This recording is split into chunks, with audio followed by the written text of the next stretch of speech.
Santana taught me what it was to be the vet outside once you came out of it. Because Santana was done playing. He still was up there. He still was marketing. He still was stepping into the community. Still running this foundation and this nonprofit out there. Still giving back to the community. Flying from DC back to Florida to go have a football camp. And I'm talking about he doing these in the same weekends. Like, making it happen. I'm over here like, bro, this is what it takes. He like, yeah. So we talking about sitting there for 5 minutes and we be having a good laugh and alarm go off on his phone. Oh, hey, it's time for us to go move and go eat. He was on a tight schedule. So he taught me how to plan it out to making sure that everything was to the T when you need to be. So it would be time where people were like, hey, Lanier, we need you over here. And I'm over here like, oh, hold on, let me check this. Yeah, it's a lot going on.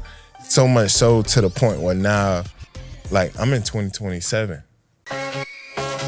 I'm Ricky Willis. You might have seen me on TV, and now I'm taking on the podcast world. Join me as we dive into stories of ordinary people doing extraordinary things. I believe everyone has a story we can learn from. Let's talk about yours. This is the Clever Conversations Podcast.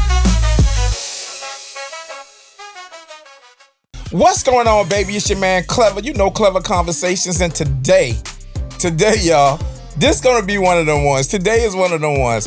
Cause we got the man, the myth, the legend. We got Anthony Lanier in our presence, man.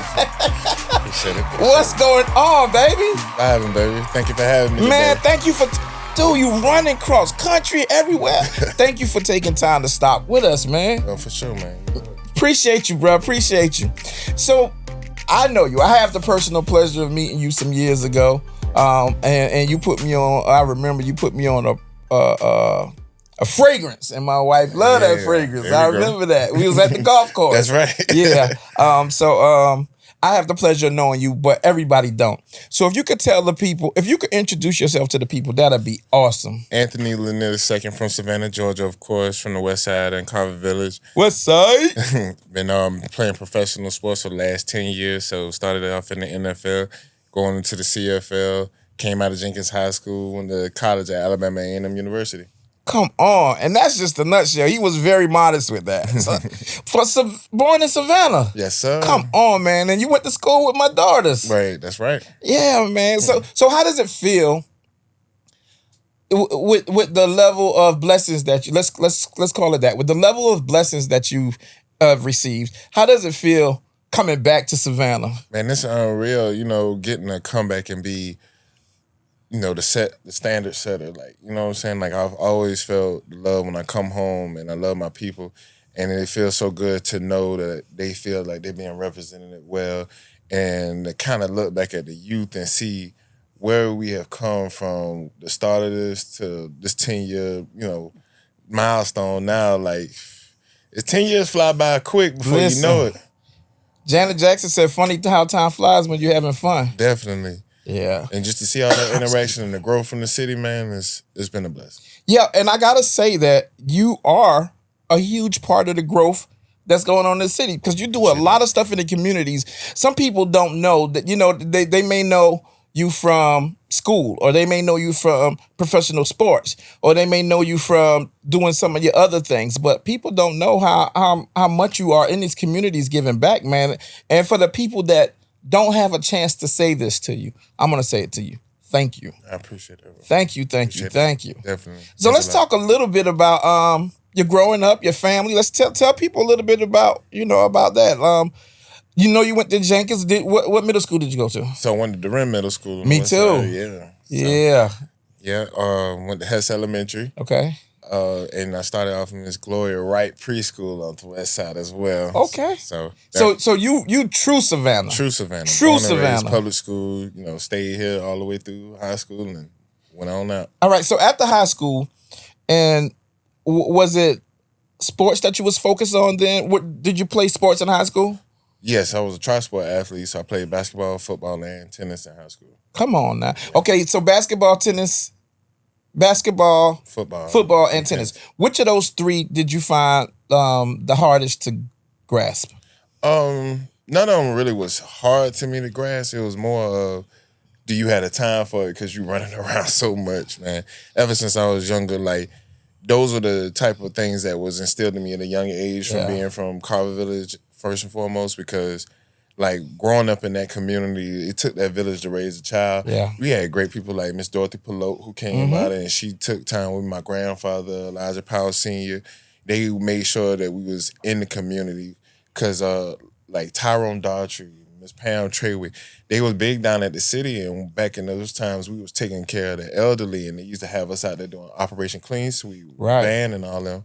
Mayor Van Johnson, excuse me, you know what I'm saying? The homie, Mayor Van Johnson. Know what I'm saying? Shout out to Van for real. Like, you know what I'm saying? He doing some real big things in the city. We're grateful to have him. We moving in a beautiful direction, and it's showing. Yeah. But, you know, it was people like that when growing up, they were setting the standards and the foundation to stack on top of it. And I was able to be in hands-on and then be able to admire those type of things going on and say, when I got older, I was going to be able to use my talents to I want to give back. Yeah. And see if we can put a collective team bargaining in together. And ever since then, it's been amazing. So, with that being said, it is amazing a feeling, I'm guessing, to know that little boy who's seeing me right now, that was me. Exactly. And now when you come back in town, I'm sure you get all kind of love, bro. And definitely, and it's weird because it's like you saying, that turnaround, because it went from, oh, that's Miss Lanier's son to, you know, that's Mike's son, Sonny nephew, and then next thing you know, that's Anthony Lanier II coming through. Like, there you go right there. And then I'll never forget, we went to, you know, I love sushi. So went to the little sushi restaurant, and I got the kids sitting over there, and I'm like, man, what's going on with bro? Like, he just mugging.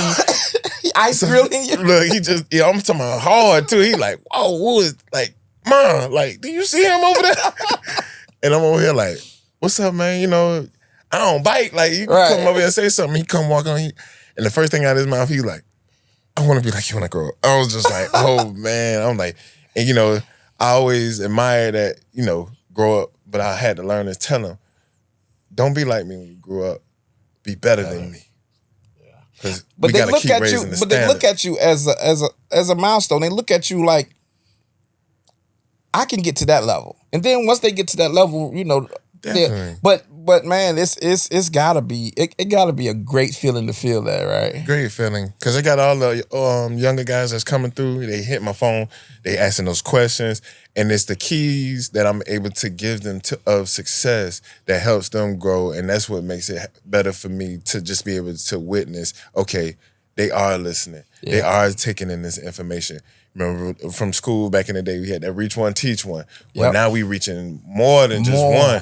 We reaching a few at a time, and we getting more as we go. So now everybody is on everybody on the same page now. Come on now. We flipping through the book, but we on the same page. Baby. All right, so you playing tri-sports in high school, and now it's time to go to college. Right. What was the deciding factor on where you went to college, and wherever you went, was it based on, you know what, they got a good football team, they got a great tennis, program, or they got a good basketball program? What was your deciding factor, and how did you decide where you were going? It was a couple of different things for me. One, I wanted to get out of the state of Georgia because I wanted to go out there and see what it would be like to just go somewhere random and put myself and my character, my upbringing into work and effect in another area. All of the stuff that you learned, you want to make sure it's effective. I want to make sure that I can go out there and, you know, represent is right. So that's what ended up making it go to Alabama. The second part was I just wanted to make sure that I had the degree program that I wanted to go. I went to sports management, so I wanted to make sure I stayed in sports once I got out. And then what people don't know is, in order for me to go to the college, I had over 50 offers, basketball and football. Wait, I don't know if you heard that. I don't know if you heard the jewel he just dropped. But can you tell the people one more time what you just said? Had over 50 offers for basketball and football. 50 offers. First, I got to tell you this. I'm not into sports at all. I don't know anything about sports. When my family talk to me about sports, they talk when they talking basketball, they talk Michael Jordan and the Chicago Bulls with Scottie Pippins and that group. That's how they talk to me about sports. But I do know that to get 50 offers, you had to have been a beast. Yeah, man. So was it 50 in basketball, 50 in football, or 50 in tennis, or 50 just collective over 50 in collective as a group? Separate, each one. My senior year of school, man, I'd be in class for 10 minutes, and before I even know it, they was coming to pull me out of class to sit down with a college and talk to them about coming to their to their campuses.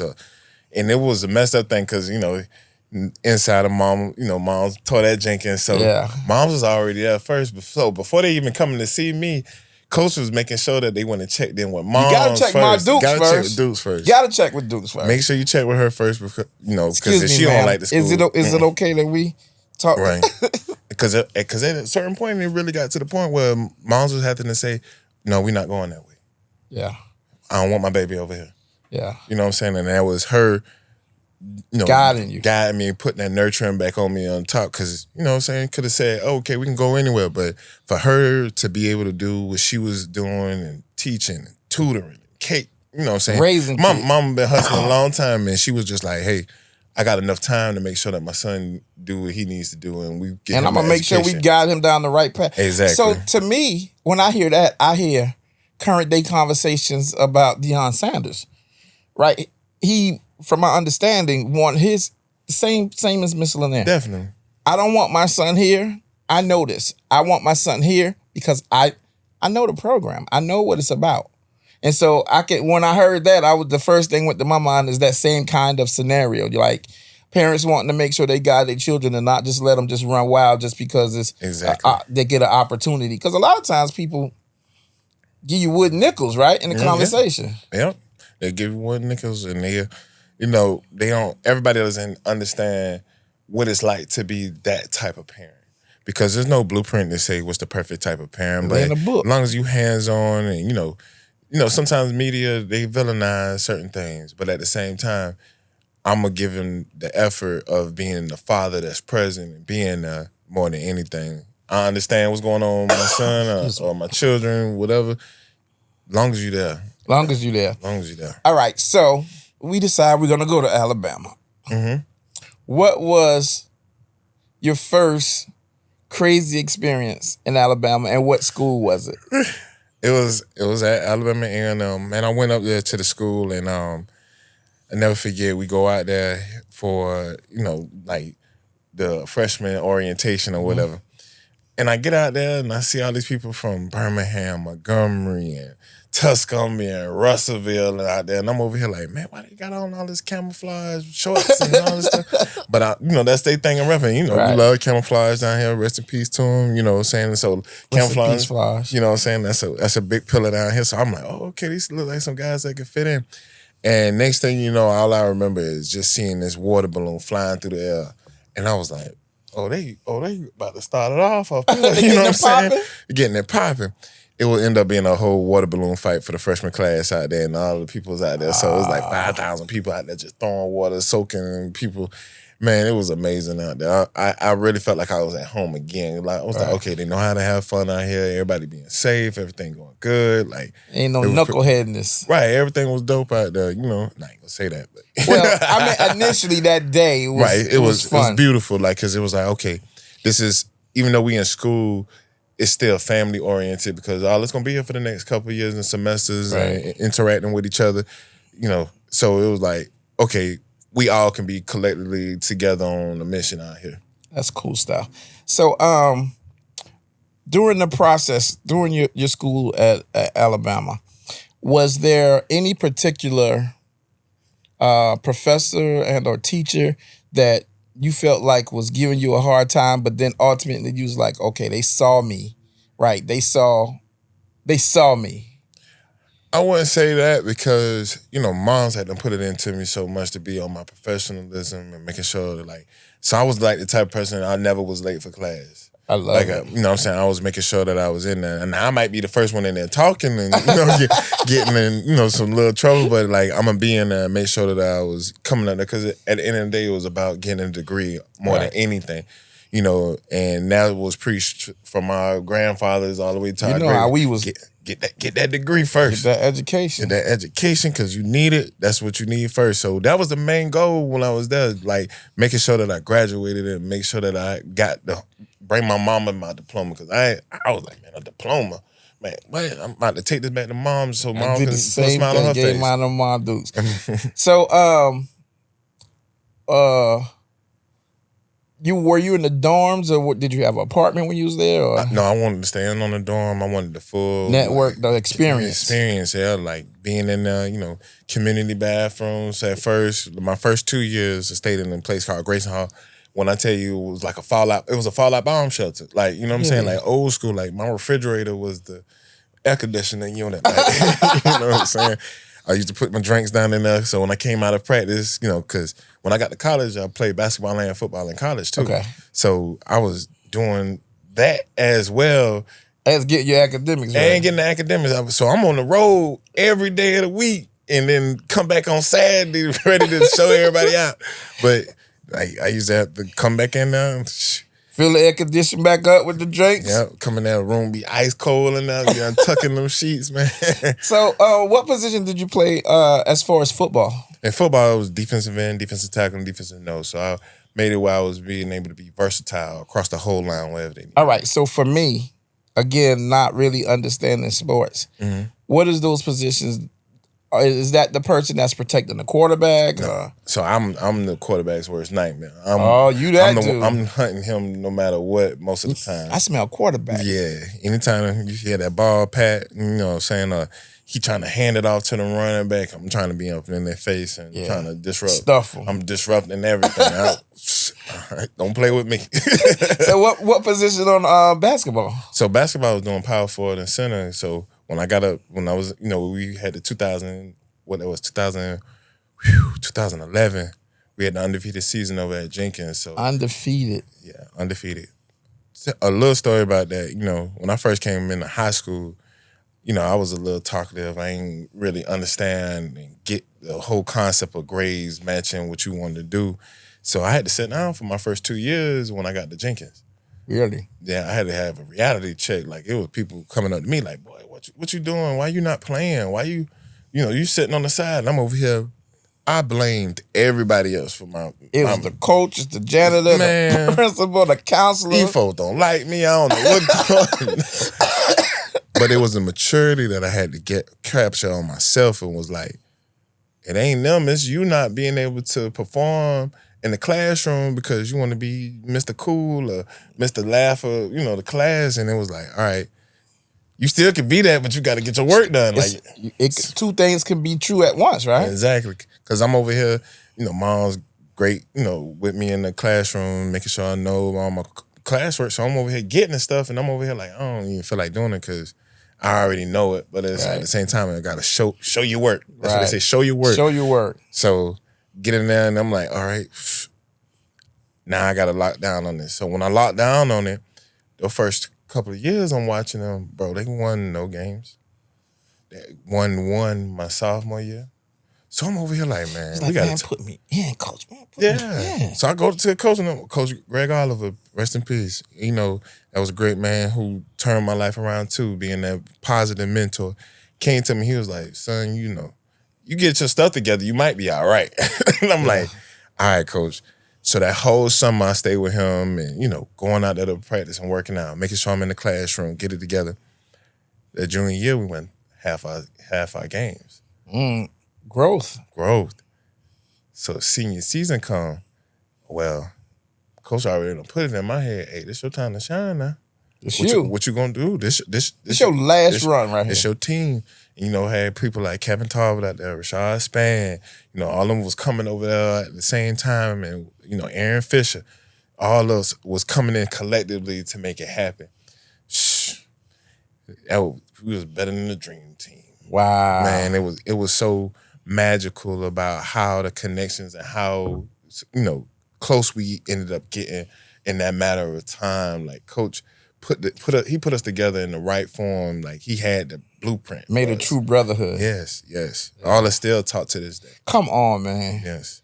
From high school to real life. Grown, know each other, children over here FaceTime and looking at Yes, hey, sir. let me tell you, I remember when your daddy. Yeah, definitely. Oh, I'm quick to throw something out there. I'll let him know. I remember now. I remember. So that's gotta be an amazing feeling, man. Blessing, man. It's a blessing to even be this old and, and rest in peace, Rashad Spann too, saying like, rest in peace, Rashad. Saying being able to come from Savannah and being able to understand what our culture has been through. And that's important too, right? Because you could move, for example, when you went from here to Alabama, you didn't understand that culture at that moment. Right. But when you hear, you know the culture, and to see it change and to be a part of the growth, that's cool, brother. Appreciate it. Yeah, it's big because we got some people that didn't make it up out of here that we wish could have made it up. One more time. Can you say that one more time for the people in the back? We got some people that we wish could have made it up out of here. Yeah. But we got the torches now. We got people carrying these torches and showing the whole country, the whole world that we different. Listen, they already lit the torch. All we got to do is hold it. That's right. Let's run with it. All right. So, siblings? I'm the only child. Only child. Only child. Man. Mom and from mom's side, you have a lot of cousins. Dad's side, you have a lot of cousins. Yeah, I got my cousins. You know what I'm saying? They come from a long legacy of warriors as well. So my family, for the last 35 plus years, we been at Jenkins. Jenkins for life. So the Jenkins Hall of Fame is full of my family members. Wow. Everybody from basketball to football to the first cheerleader all the way down. Miss Reddick, you know what I'm saying? My big cousin Robbie mama. Robbie was at Johnson, number 5. Playing quarterback. Sean Jackson, he was over there playing at Savannah High, sharpshooter. Jerron Jackson, he was over at Groves, hard hitter coming through the middle. You know what I'm saying? Just a family full of athletes, and it was always the standard. All right, now you coming through. What's gonna be your story? What they gonna say about you? What is the book gonna say about you? Exactly. What they say, that dash. That dash gonna say now. What's that? What's in that dash? We got to talk about that dash. Yeah. Speaking of the dash. You are philanthropist. You always giving back to the community. You are an activist in the community. Can you tell the people a little bit about some of the things? I know you don't have time to talk about everything you're doing because you're doing a lot of stuff. Can you tell the people a little bit about some of the things you're doing in the community? Yeah, so as far as my nonprofit organization called Undefeated Warrior. Undefeated Warriors. Called the Lanier II Foundation. So we started off with doing football camps, and then we rose up into the turkey drives, and that's where we were able to come back and do the turkey drives. Even during COVID, was able to feed the hungry and the homeless. And I switched it over to being more of a golden age because I started thinking about the elderly that was taking care of us as we grew up, and they was the ones who was getting the streets paid for us. They was making sure that we had lights on the basketball court, making sure we had these football fields to grow up on. So I wanted to do something to give back to them as well, to say we remember. We thank y'all for everything that y'all did, and I thank you for that time you told me to get out your yard because I was over here messing up your grass. You know what I'm saying? It gave us that structure, and we started going into the youth a little bit more. We deep dive into the Savannah Legacy Academy. So for the last couple of years, I've been taking them out there to learn about the Gullah Geechee community and the plants on this ecosystem. So you got a lot of plants on this coastline.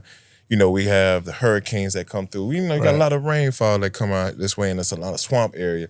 Well, those plants were some of the first medicines. Those plants were some of the first things that we used to use, those basket weaves. That was how we made, things materials that we needed. Well, partnering with them, the University of Georgia, and being able to get some more people initiated into it, we've been getting the children to go out there and learn about it, learn how to fish, learn about archery. Been teaching them all type of things about these plants and how to grow. Yes, and we're going to transfer it over to the farming as well, so we can basically bring the produce that we get from the farming and letting the children make out there to bring it back home to dump into the communities. So those small gardens that you're seeing that's popping up around the city with Miss Bernetta Lanier, all us are, and all us on a team effort right now with Carl Gilliard, Mayor Van Johnson, all of us are collectively using our resources to bring things back into the city, right up under people's noses. And it's we see it, but they really don't understand what the type of work we putting in behind it. A lot of people don't know about the behind. Yeah. They don't know about the sweat. They know about the celebration. Exactly. They don't know about the blood and tears. They know about the celebration. But yeah, so we've been doing that for a while now, and it's becoming bigger than I ever expected. Like, it's scary at the same time because I'm like, okay, I don't know what's about to happen today because we can go in here and, everything can be granted. Like, they're going to throw about 20 different obstacles in front of you. And it's like the team of people you got working with you, they just knocking down the obstacles. Watch out, move out the way. Hold on, we gotta get Ant through here. Hold on. Yeah. And then when they come their time, they like, all right, we need to back up, and everybody full steam ahead. So we got all these ships in the same direction as a fleet, like an army. You know what I'm saying, a navy or whatever you want to call it, and everybody moving in the direction. We don't have nobody veering off. Come on, man. So everything is motion, and we so much better when we together. Stronger together every time, every time. Man, it's been showing and paying off, and more things are coming. Y'all just wait and see.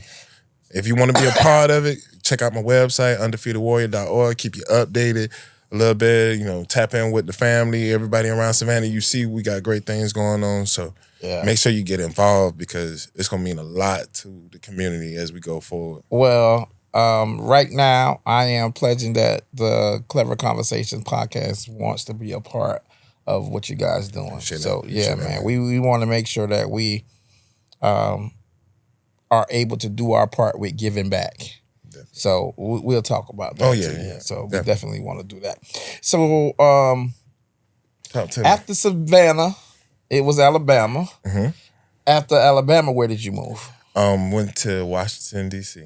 Okay. And that was when I Chocolate City. Went undrafted to the Washington Redskins at the time, not the Commanders now. Yeah, Commanders. Yep, got out there and it was on and popping from there. How was that? How was your experience the first game with the lights? I mean, I know that you wasn't new to the attention, but being in that big of an arena, how was that? It was amazing. The best thing about it, I would say, I got to make my debut in London, in Wembley Stadium. So it wasn't, okay, we got you at, FedEx Field or whatever. Right. I went out on the field for the first time in the NFL in the largest stadium in the world. Not like, okay, you done been to Birmingham, to Legion Field, you know what I'm saying? Right. Been these places playing. No, you went to the biggest. The first time out. Man, was it some nervousness behind that? I couldn't feel a thing. I'm telling you. You was just, were you searching for the quarterback at that point? I was searching for my arms at that point, because I was over here like, bro, ain't no way you got me out here on the 50? And you talking about these people over here making all this noise and they call them names? Oh my goodness. Oh man. Man, I get in the last drive of last 2 or 3 drives of the game, man. I'm over here like, wow, like I'm out here. But it's clutch time. Hey, snap back into it. Get back. Oh, okay, here we go. First play we get out there. I'm like, it's so much animosity on that play. Because they done been playing. I'm over here just coming right off the bench, like, all right, here we go.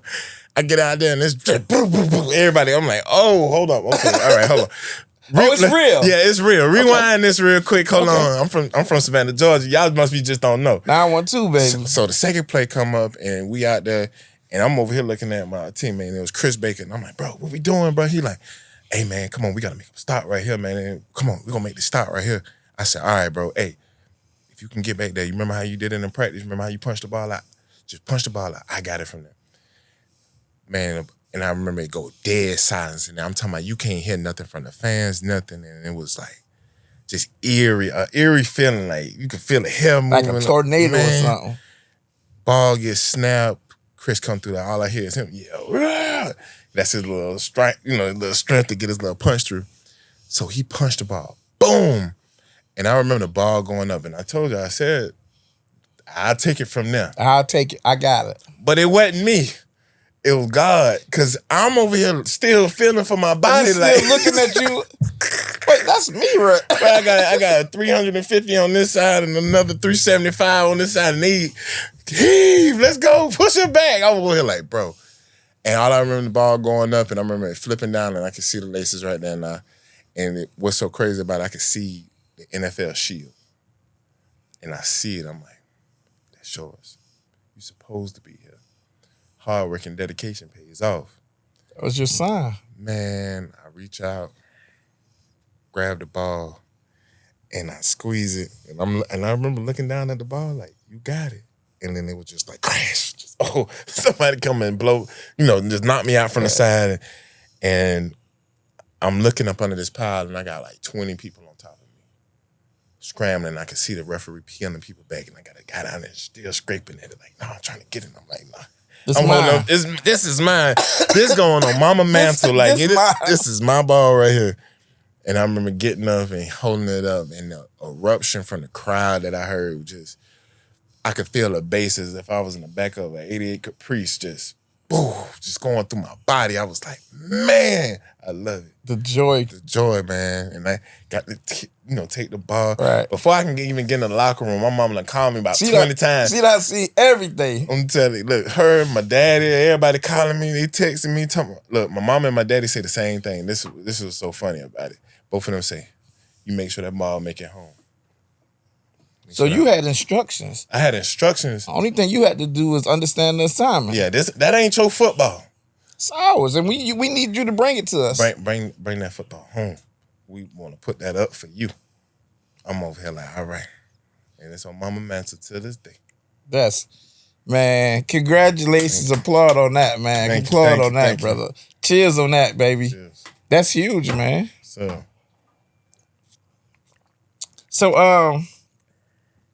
after the game in London, I'm sure the celebration was crazy. I'm sure the celebration from the Washington team was crazy. So after Washington, what did we do? Stayed at Washington for a while.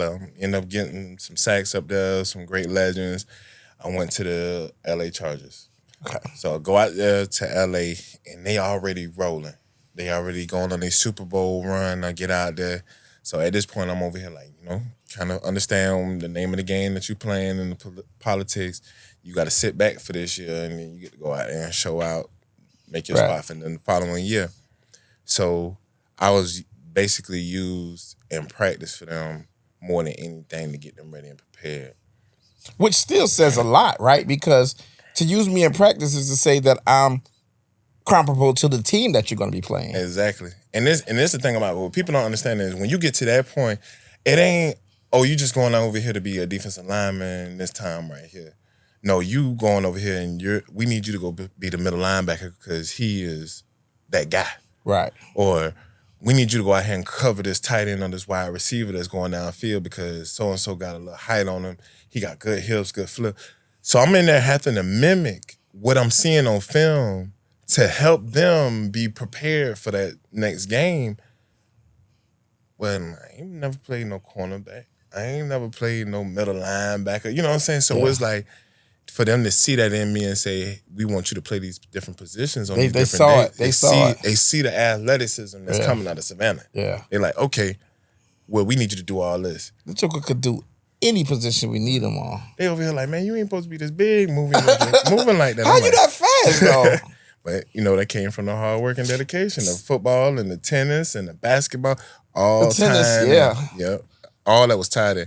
That's one thing I always tell my mom. I was so happy that she kept me busy and kept me learning how to do different things in different sports, let alone with the schoolwork. You know what I'm saying? Keeping me on task with those things because all of it translates. Yeah, and a lot of people don't understand that as a high school athlete and then as a college athlete, it's more to it than just the sport. Right. Because if you don't know the book, if you don't know what the curriculum is going about, I think even at some point they take you off if you fail in your grades. You can't play. Yeah, a lot of people came in and didn't make it to the next year. They'll take you right out of there because they're like, they don't understand the concept. You're not paying attention. You're not sitting there in the meetings asking questions or coming afterwards to figure out what's going on. Well, you don't really care about your job. So guess what? Don't worry about it. We know somebody else will be in your position. We'll put somebody else in that position. So from DC to LA, how was the culture? How was it a culture shock? Like it's like this, like different night and day. Like, man, it was crazy. So DC never sleeps, you know what I'm saying? Which LA doesn't either to a certain extent. DC was more the nightlife, and you kind of move around. Everybody who's who, move around. They got all these, you know, they got a lot of rappers. They got a lot of people got motion going on up there. When you get out to LA, everybody got motion going on. So everybody. You might be sitting up in there, and I'll never forget, like, the first night we get up there, we get to go to the party. I look next to me, I see, like, Ha Davis sitting there next to me. You see Odell Beckham come through there. You see, you know, bro, I literally left out of the party one time and, like, jumped in the car, and I'm sitting down there texting in the phone, letting them know I'm about to make it back to the house. Right. And I remember my car got hit. The door, somebody hit the car with the door. Boom. Man, I jump up out of it like, man, who you is hitting my car like this? I look up. It's Ice-T. Ice-T over there like, man, my bad, man. I ain't, you know, Listen, out of all accidents in the world that could happen. Out of all accidents. I'll take that one. I'll take it. Come on, man. He just tapped the car with the door, but I was like, Ice-T. He over here like, bro, like, you know what? No, you good, bro. Can I get a pic with you right now? Right. You my man. That's what I should have did, but I was like, man, I'm gonna let you go. Like, keep doing your thing, because you holding it down for the community. You like, holding it down. I ain't even about to bother you about this. He over here like, we take care of that. We take care of that. He was like, oh man, you know, no, I want to take. I was like, hey, bro, we got this. That's cool, though. We good. But yeah, that was cool. Yeah, it was cool. So give me one of your give us one of your wildest, if you could, one of your wildest or funniest stories from, let's start with DC. Let's start with the DC, and then we'll go from there over to LA. Okay, you want like inside of football or outside of football? However you give it to us. All right. So, or like I told you, like, you know, it's a privilege to be one of those people on Scouts team that they look at to handle everything. Well, Bill Callahan is one of the offensive line gurus in the NFL. When he came out there, he was like, I want Lanier to go out here and go against every one of my guys after practice. So this is after we done worked out, after we done did our full practice and everything, ran scout team. He like, I want Lanier to come out here and get them their extra work by myself, which was a privilege at the same time, but it's like, He saw you, man. He saw you. Saw it. So I used to have to go against everybody on the offensive line. So to take you to the story, we down in Richmond, Virginia for camp, my second year. I done been in the lab. I done got myself back together. I'm over here like, oh, well, I'm going to stop it for this shit. They going to see a different type of person this year. So when I get in there, we at training camp, everybody lines up because they want to see the one-on-ones from the offensive line and defensive line. From the fans to the team, we had made like a box. Made the box, and I go through the first person. Beat him off the rip. Oh, Black College. So I'm over here like, Black College. They done gave me a nickname out there off the rip. Black College. Bill Callahan, no, we not going to do this again this year. We going to settle this once and for all. Hold on. Line it up again. I go against the guy again, beat him again. The next guy goes, Bill Callahan still out there. No, hold up. That's that. No, I want him back up here. Let's put him against our Pro Bowler. Brandon Sheriff at the time. I walk up there. I beat Brandon Sheriff so bad that he fell on his face.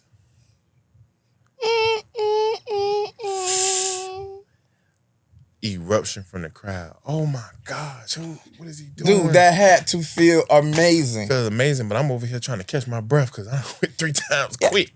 After the rest of the stuff you already did. After the rest of your day. Right. I'm over here like, man, okay. He say, nah. Not again. line it up again.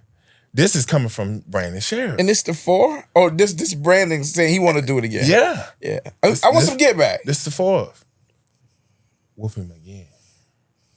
No face this time, though. No face this time. But still. Smooth run by. Can't touch this. So would you say that he just didn't understand, like, your quickness? And do you think they took for granted that you was tall? Or what do you think? I kept him guessing. Most of anything I was using was my footwork and my speed, because let alone we was in the phone booth, I still had long legs. I still was able to use my tangible. I remember what I was taught in different things in different sports to make people move their feet. You know, just like in basketball, they tell you to step right between the person's legs to make them give you a side to turn to open them up on defense. Them to go one. Right. Yeah. Give me a one way. Well, over here, I'm giving you such a dilemma because you don't know what to go. So they over here like, they waiting to pull the E-brake. Like, hold on. What are you about to do this time? So I just kept them on their toes. Well, end up beating them on that time. End up going down the whole offensive line by myself in front of everybody. I hadn't done this in practice before, but never in front of this many fans, all the coaching staff, the GMs, everybody out there. Like, I got GMs over here taking off their hats, throwing it on the ground, mad because I'm an undrafted free agent. And you just did that to man, people. I'm doing it, all they people down bad, dirty. They over here like, man. So ended up coming up. This is where we get to our story. Go against Sean Laval and win against him. And it's time for me to go against the head honcho on the offensive line, Trent Williams. Trent out here talking cash money. And Trent fresh too. Trent didn't just go through the line and practice and all of that stuff. Trent fresh. He fresh. He like he gonna put his work in, but you know he gonna get it on off the field. But it's like he usually don't have to go through these one-on-ones like that. You know. But today we need to. Because I done came through and I shot through everybody. They're like, we got to see if this is real. Like, what's going on today or something. Trent up there talking trash. We lining up, and all I can remember is I'm back there with the legs crossed, arms on hip, like, whew, I got one more in me. And if I fall out, I'm going to give him all I got, you know what I'm saying? So Trent lines up, I line up, and we get in a brace. But now I hadn't been in a 3-point stance the whole time, so this time I stand up in a 2-point. So I'm standing up, and they have never seen me stand up, so they just saw me like, he just beat everybody in a 3, and he just went to a 2. I ain't going to a 2. What's going on? Oh, Lord, what is he about to come out with now? And I remember Jay Gruden jumping in between us, just saying, no, stop it. Stop it right now. We can't do this. We can't do this. Y'all go to the next drill, blow on the whistle. It's over. It's over. Nothing to see here. Look, Bill Callahan come flying through. Don't you ever stop my drill. What are you doing? Let them go at each other. Jay Gruden turned around. He said, if they go against each other, they'll kill each other out here. Next drill. Wow. And Trent walked past me. He said, oh, you know it was on, ain't it? I was like, I'm still waiting on you. I ain't scared. I ain't scared. You seen it. And I done went from a 3 to a 2. Look, I had been bumping that flowers too before he got out there, get up off me. I was like, oh, y'all don't want none of this. But that was one of the funniest stories I had. That's hilarious. Like, the fans out there that chanted the whole day, black college, black college, black college. And I just remember that, man. It was a great day out there. Like, so that was your nickname given to you at that point from Washington. Yep, black college. Black college. Yep. Because from the get-go, from being there, like, they were telling me that I wasn't supposed to be there. Told me every day that I was not supposed to be there, that I was not supposed to make it that far. And that's what some of the issues that the GMs were having, because I wasn't a draft pick. I wasn't from a D1 school, so to say. Right. Like, but you was good. You had it. That's the thing is, sometimes that piece of paper don't mean that I don't have that. Exactly. It just means that's that piece of paper. Because clearly you showed them that you had it. Right. So it was like... You showed their whole life. Exactly. So it was like, go out there and handle your business. And understood, moms hadn't told us. Granddaddy hadn't told us. You go out there, you be respectful. Stay humble. That's important. Yep. Have tough skin. Understand that people not always going to like you. Yeah. I ain't got to be the responsive person all the time. I can kill you with kindness versus the other way. Yeah. Or I kill you with some of these speeds or the hand movements, definitely. So that was in Washington. Yes. Now give us a in football or out of football on the West Coast. On the West Coast, same type of deal. Tell you about that. Like, went over there and never lost a one-on-one. Never lost a one-on-one. Wow. Go out there and like they had an award that they had every time that they gave out for the defensive player of the day. I won it like every day of camp. Wow. Every day. How long is camp? Like 6 months? 3 months? Like 2 months. 2 months. Yeah. Okay. So you got like your first part of when you first get in there for them couple weeks that you get in there, and then you got your preseason month. So all through that time, never lose. Don't play with them. They better leave. Did they give you a nickname over there, or did you go in as Black College? They already knew. They already knew Black College? They had known because that's the year I'm coming over there. I just had got through sacking their quarterback, Phillip Rivers. So they already remember, like, yeah, that's that guy from Washington. Them, bro. Like, they say he all right, right? Like, you know what I'm saying? I was getting out there a little bit more. But my favorite thing from Cali, and I know it's kind of funny, but, like, I remember walking down Rodeo Drive and just realizing that I had made it to another side of the country and was getting known. Ended up walking past this guy. And it's the small things that matter the most. Sometimes whether it be the recognition or, you might be sitting at the bar one day and somebody just send you a drink down there and just like, man, I remember you, man. Remember you. That's more meaningful to some of us than they really know. You know what I'm saying? Like to see that love and get all that back or whatever. So we out there walking down Rodeo and guy walked back. He's like, man, you look familiar, man. I'm like, okay, I appreciate that. Because I'm over here like, ain't no way he know me. He can't know me from the other side of the world. Like, what's going on? Yeah. Country. And he goes like, man, you look like this guy named Anthony Lanier II that was playing that played for the Washington Redskins last year, man. He was cold, man. But y'all favor a lot, man. You ought to look him up. So I laugh, and he like, why you laughing? I'm like, that's me. And he like, bro, can I get a picture with you, autograph, something? I'm over here like. From across the country, bro. Across the country, all the way in LA. People watch. Yeah. And they see how you move, so they know. Oh, that's cool. So now we're in Kansas City. Yeah, so we get to Kansas City and playing with Washington. We go down to Kansas City. Wait, the team that you left before the team you left? Right.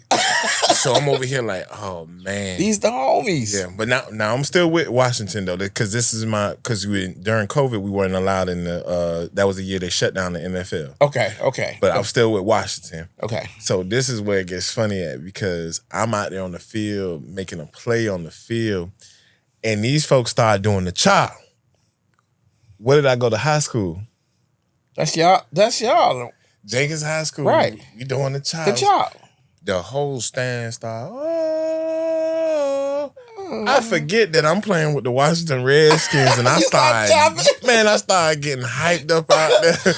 And them folks like, what are you doing right now? I'm over here like, bro, that's some deep roots. My bad. Yeah, my bad. It's in my vein. I'm telling you, I'm out there throwing the chop with these folks and everything. They That's like, man, what funny. did you do? And I'm over here like, I just had a flashback. I'm coming out the tunnel right now, like, shh.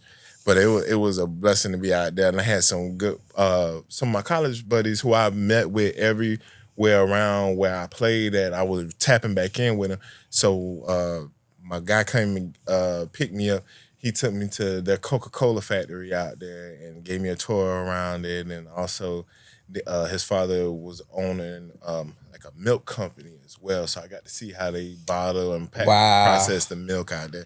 But that was like the biggest things about going to those different places is being able to tap back in with your people and them showing that love when you went back. And you've seen different parts of the cultures too, right? From Savannah, you seen that culture. Then from Alabama, you seen that culture. Then from DC, you seen that culture. And then from LA, you seen that culture. Then from Kansas City, you seen that culture. Like, you was able to see a lot, bro. See a lot. And the only thing I can think about on my mind the whole time was what?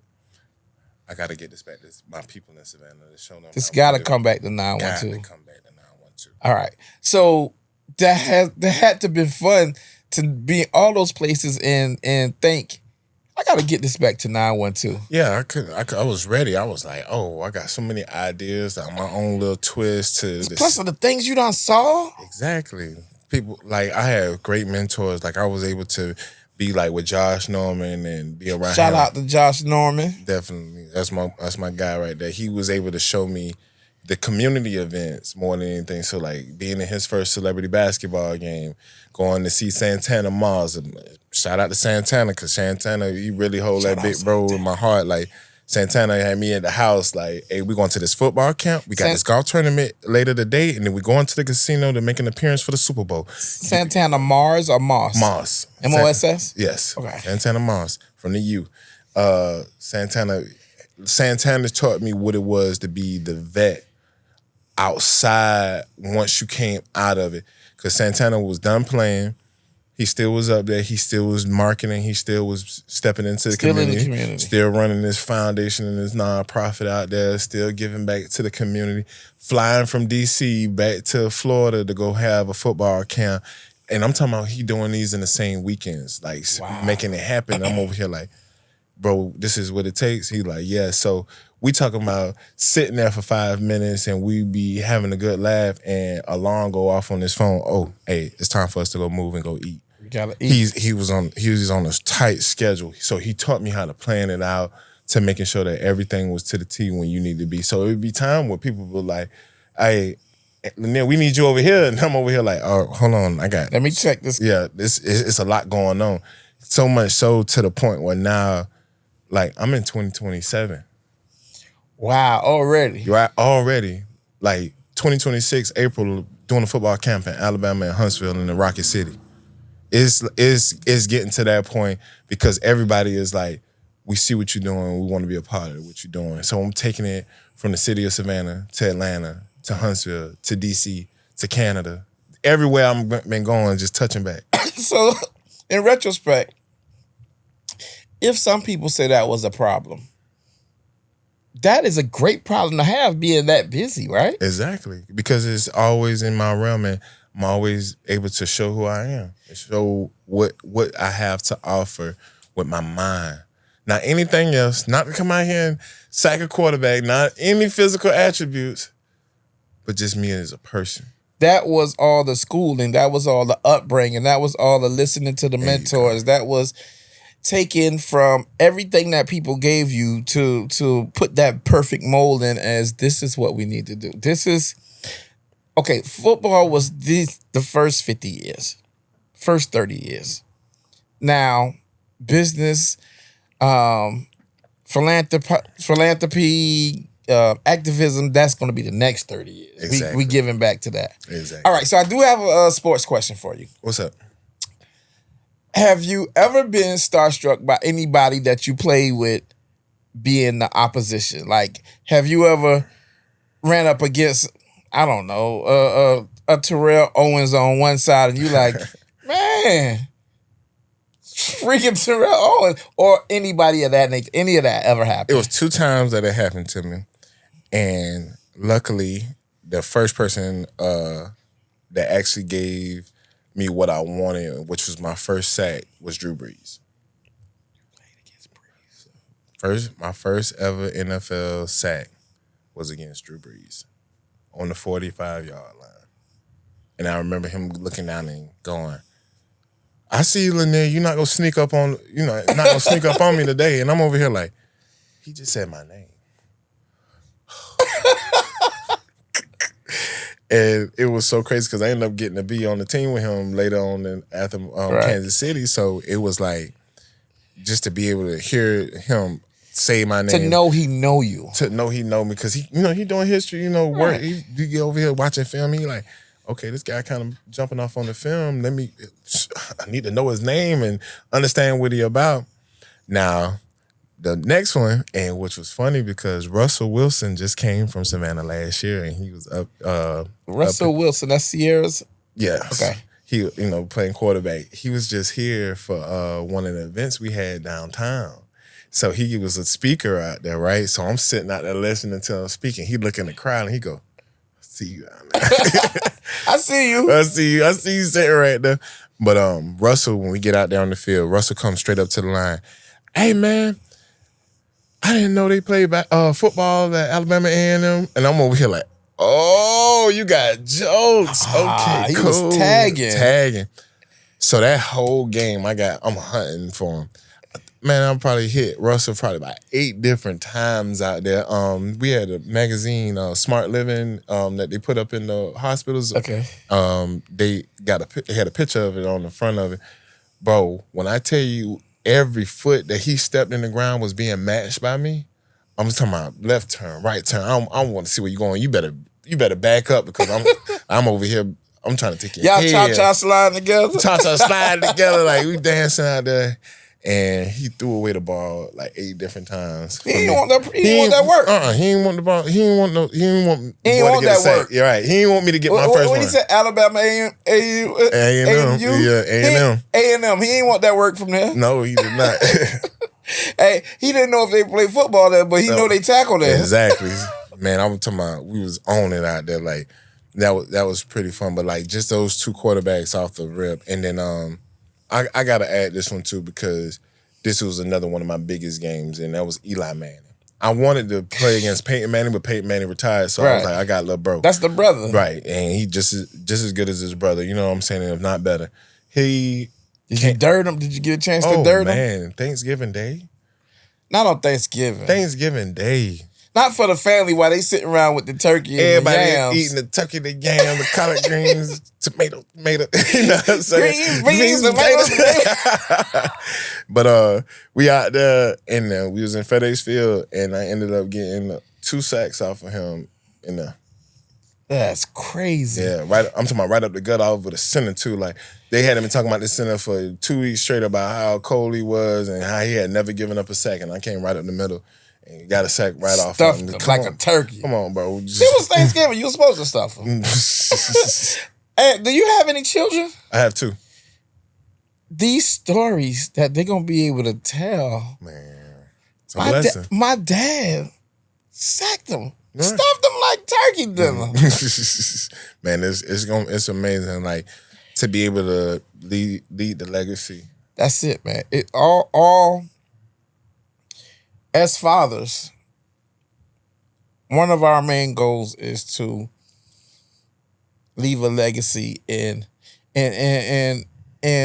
for me, I have 4 daughters.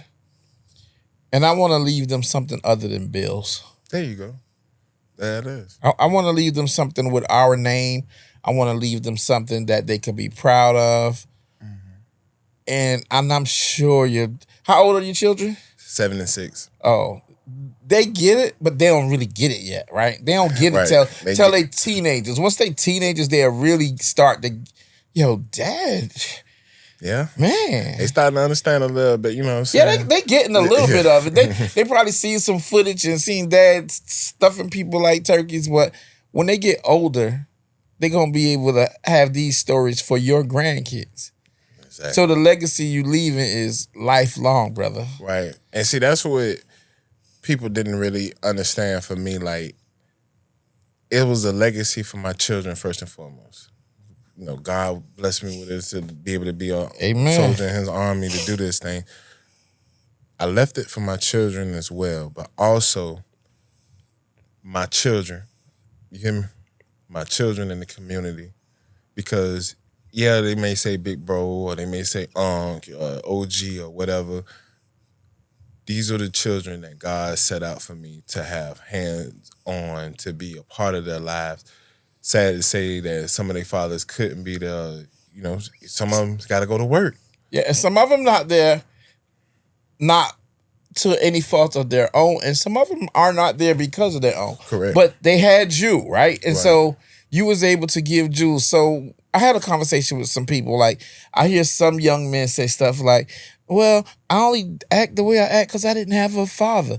Yeah, you might not have had a father, but it was somebody in your community.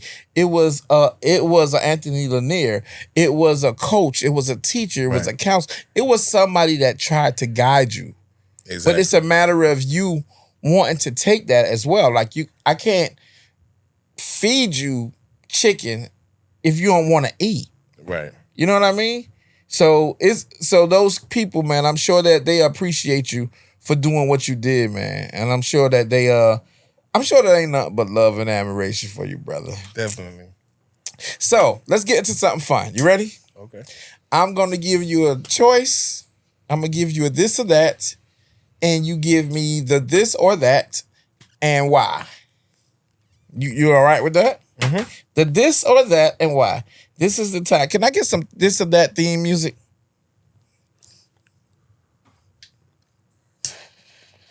Mm-hmm. Mm-hmm.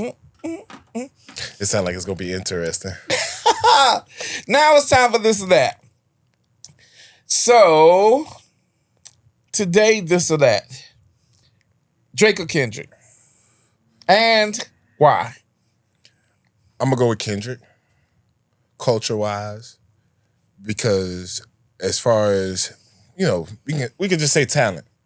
We'll say talent, but if everybody's paying attention to what Kendrick did from a culture standpoint, a community standpoint, he let it be seen of the capacity of growth and unity from all different realms, from the music to the streets, to the political, to across all platforms of where we come from, and how far we have been, and how unafraid we have been to show who we are, and that's a strong community as a whole. Unapologetically black. There you go. Sometimes you gotta pop out and show them. All right. Definitely. Jay or Nas? I'm gonna say Nas because Jay is a special person. Don't get me wrong. He has done some beautiful things, and the message that Nas put out there. He deep, brother. Deep words. He's deep, brother. One of my favorite songs by Nas is "I Rule the World." Imagine that. Free all my sons. I love them, baby. The black diamonds and pearls. Man, look, I still get goosebumps from even singing those songs because these are the type of songs and music that my father used to play and my mom used to have blasting in the house, like on that Sunday they clean the wax up, museum stuff. You know what I'm saying? Like real deal, like structuring the music with a message. I like hats off to him because like those messages needed to be heard on a whole larger basis. Yeah. And I think a lot of people, I think the majority of people, and it's just my take, I think the majority of people would say Jay. I, on the other hand, would say Nas. I started listening to Jay-Z when he did the Blueprint with Eminem because I'm an Eminem fan. Me too. The only reason I listened to it is because Eminem was on it. Mm-hmm. But then listening to Jay on it, I mean, after I listened to him, I was like, okay. But then Jay said something that's profound to me.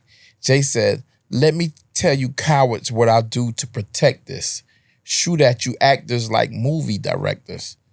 Okay, now you got my attention. Mm-hmm. Now you got my attention. But I'm an Eminem fan for me, and this is the view of Clever the MC only. Once again, this view is only the view of Clever the MC. Eminem is the GOAT.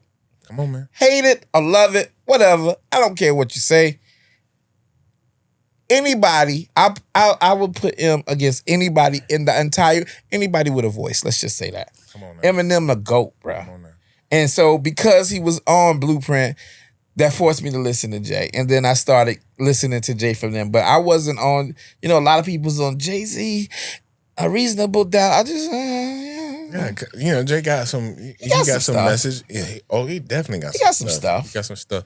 But when it came down to what hit home for me, Nas took it. Nas, man. Yeah. Nas is the GOAT. All right. This one is going to be pretty fun. Pac or Biggie, and why?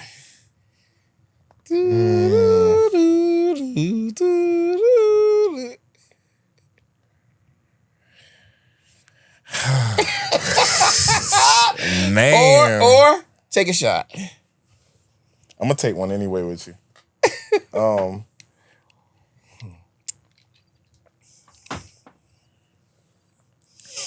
We going Pac. Every day, all day. We going Pac. Every day that ends in a Y, I'm going Pac. Yeah. We going with Pac. Pac got out there and he showed the transition from start to his last days. Pac got out there and really showed what we were as a people as well. The flaunting, the fashion, the acting, the multicultural barriers that he was breaking down through the music industry and being able to do all these things. Because just like Juice, you know what I'm saying? Like, people don't really remember like the positive messages that he did. Everybody wanted to, oh, he was in the gangs and all this violence. Besides that, what was the man like? Because you heard the ambitions as a rider, you know what I'm saying? My ambitions as a rider. You know what I'm saying? Like, but you never sat down to hear the interviews and the knowledge that he was dropping.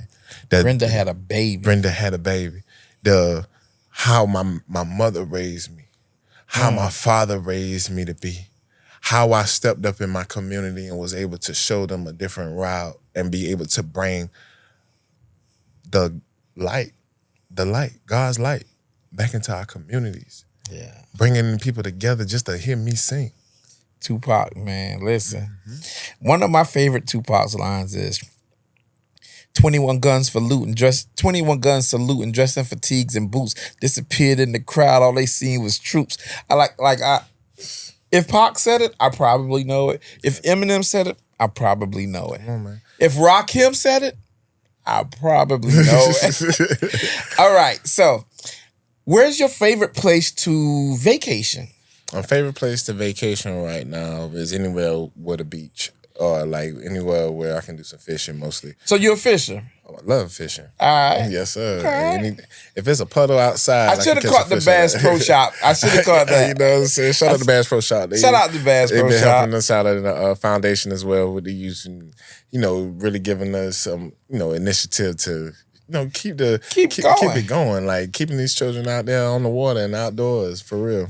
So, what type of fishing is it? Saltwater? What is it? Brackets?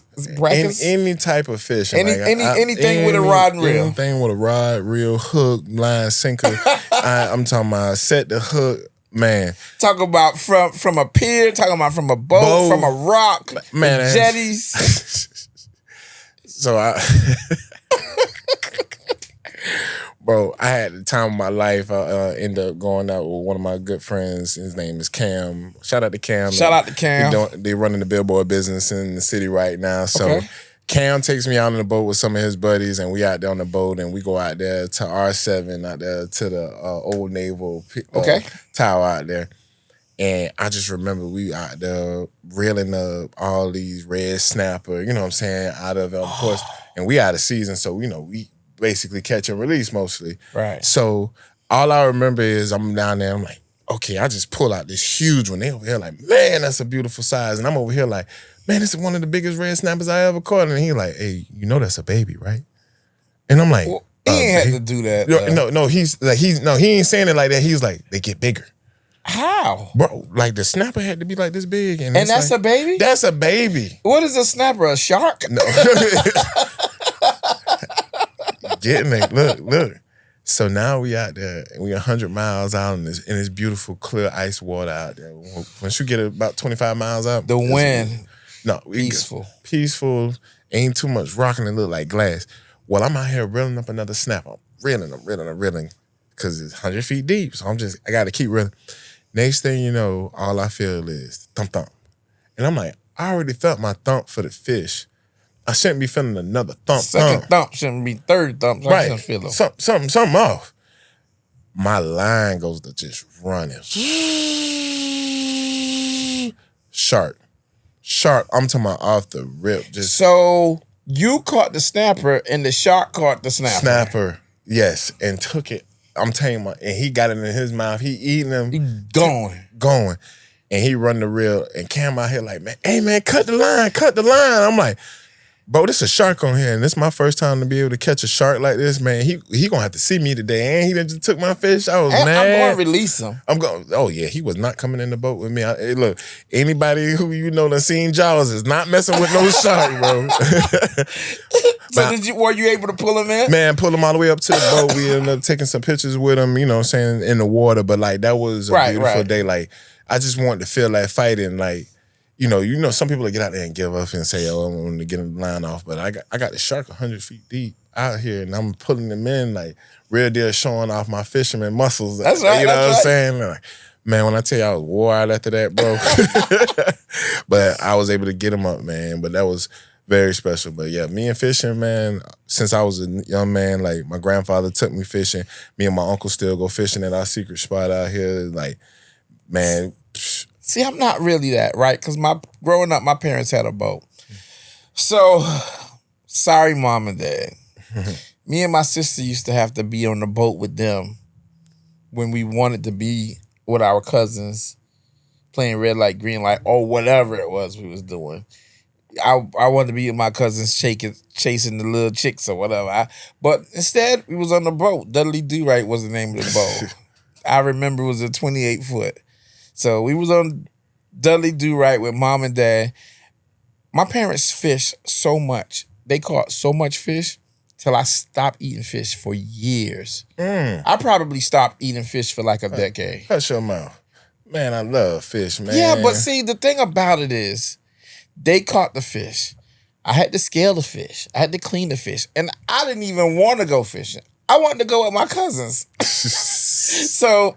There's that. Yeah, you gotta enjoy the process. See, those were the times for me. Yeah. My grandfather, my uncle, they had my full attention because I was learning from them. So we out there scanning the fish and whatever may have been going on. You know, putting the shrimp on the bait or the worms or whatever y'all was using.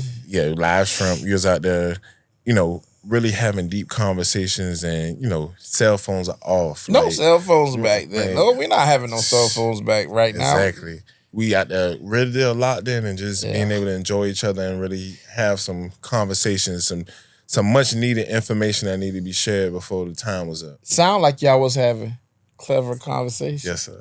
See, for me now, I want a pontoon. That probably is gonna be my next toy, a pontoon.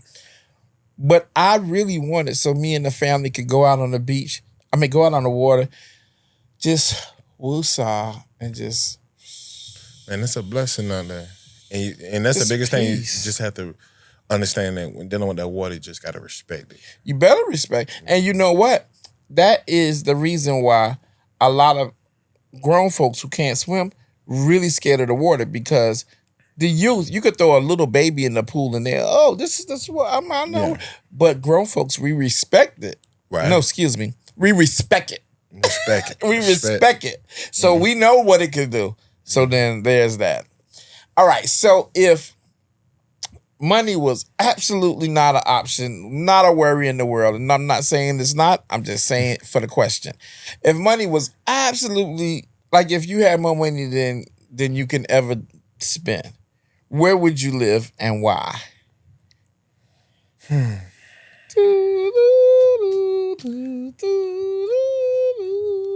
know what's funny? Home is where you make it.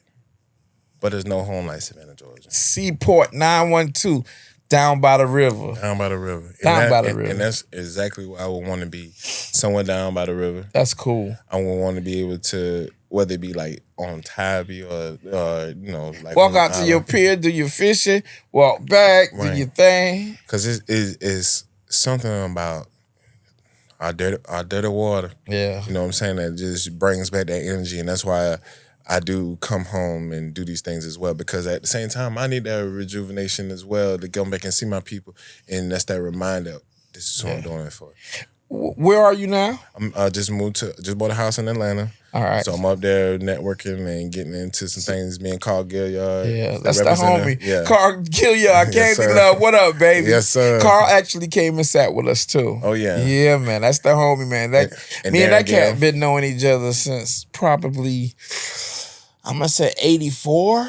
between 84 and 86. And then seeing to know that Cargill and me came off the west side, like for us to make the connection, that was really big. And Darren Gale as well, he been helping manage a lot of the things that we've been doing up there, but like we've been able to knock down a lot of doors as we've been up there, going up there to the state Power together, you said it. Yes. We're stronger together. We're better together. Exactly. And the thing is, Dietrich Leggett, when he sat with us, he spoke about how important it is, and Carl said it too, how important it is for people to see us together doing it. Exactly.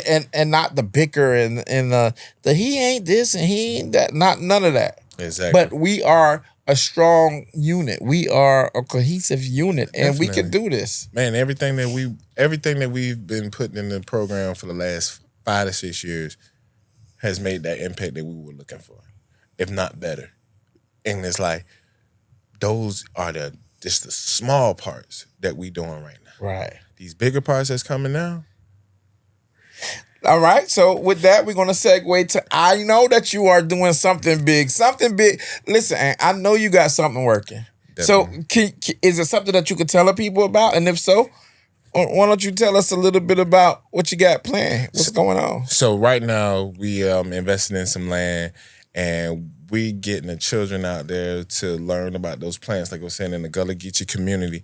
And we're getting them out there to learn how to farm, getting them learning about the plants, so those basket weaving, those plants that stop the water coming up from the hurricanes, and we getting them into it so we can put the produce back into the communities and these farmer markets and everything that we have, and to keep them out of the street. So we're going to have them out there fishing, we're going to have them out there working on it. And you got some big players that's on your team with that definitely. Too, right? You know, saying like, shout out to Derek Horn for the Horn Law Firm as well. Shout out D Horn. You know, I know you, man. Mike Hoslow firm. Do yourself a favor, Mike Hoslow. Y'all already know. We got Shadow Subaru. We got so many people. International Diamond Sitter, and we got people coming. UGA. And it's UGA coming from them. Like, it's so many people that's jumping into the boat with us. Like, everything is moving forward, and it's like we just want everybody to see the vision that's coming, because once we get the land, we'll be able to take the children outside of the city, take them and have them in a safe place,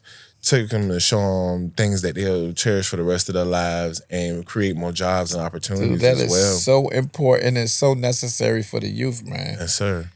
Because I remember the simple things like growing cucumbers in the backyard or some tomatoes like this. And now we're going to show them how they can do it on acres of land, how to be able to get that land that we want.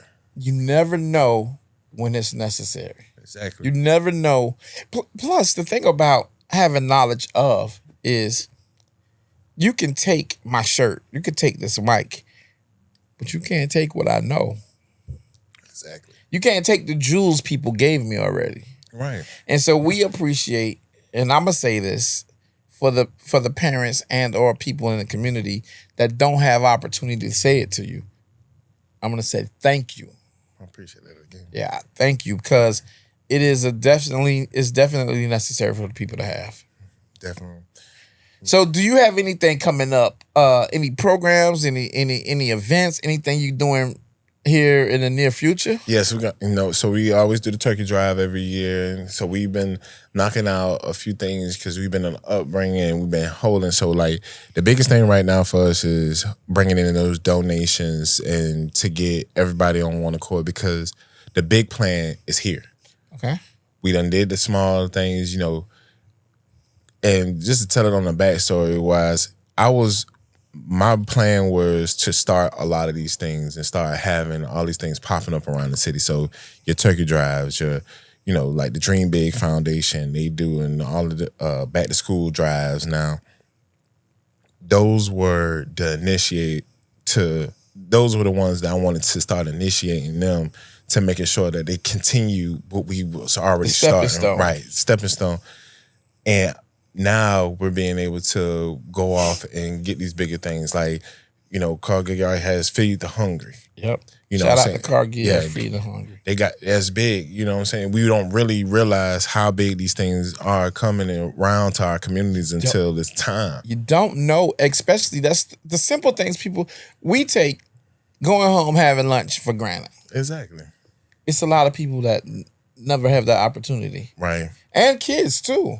You know, in school who don't have the opportunity on the weekend, sometimes they don't eat. Exactly. So now what we'll be able to eliminate with that is having an area where they'll be able to come together, break bread together, be able to learn together outside of the school system as well, but implementing some of the things that are needed for the school classroom, the workplace, the grit, even the image of who they are and integrity about who they are, to be able to give these things back into who they're going to be in the mold that we want to put them into to create better people. I love it. I love it. I love it. So if somebody wanted to donate to your program, how could they go about that process? Go online to undefeatedwarrior.org and click the donate button. You know, if you want to reach out to me, my email is anthonymlanier2@gmail.com. I'm on Instagram at anthonymlanier2_72 as well. All my social media platforms connect straight back to me. I try my best to get back to you, so give me a second.